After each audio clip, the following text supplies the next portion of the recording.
Hi friends, welcome to Vedas kitchen. ఈరోజు మనం tasty and healthy sweet recipe బెల్లం సేమియా. దీనికి కావలసిన పదార్థాలు: 1 కప్ సేమియా, 1 కప్ బెల్లం, 4 టేబుల్ స్పూన్ నెయ్యి, డ్రై ఫ్రూట్స్, 2 కప్ మిల్క్, ఇలాచీ పౌడర్, 3 కప్స్ వాటర్.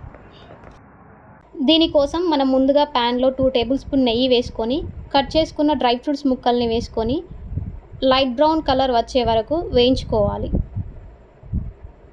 మంచి గోల్డెన్ కలర్ వచ్చిన తర్వాత ఒక బౌల్లో పక్కన పెట్టుకోవాలి. మిగిలిన నెయ్యిలో 1 కప్ సేమియా వేసుకొని సేమియాని గోల్డెన్ కలర్ వచ్చే వరకు వేయించుకోవాలి. ఆడిపోకుండా సిమ్లో పెట్టుకొని వేయించుకోవాలి. తర్వాత వేడి వాటర్ని మనం సేమియా తీసుకున్న కప్పుతో 2 కప్స్ వాటర్ని తీసుకోవాలి.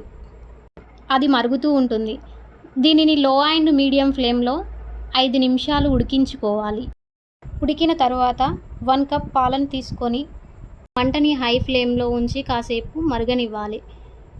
2 నిమిషాల తర్వాత 1 కప్పు సేమియాకి 1 కప్పు బెల్లంని తీసుకొని కలుపుతూ ఉండాలి. బెల్లం కరిగేంత వరకు కలుపుతూ ఉండాలి.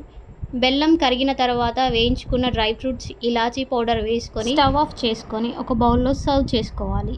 ఇలాంటి మరిన్ని వీడియోల కోసం please subscribe my channel, like and share and comment.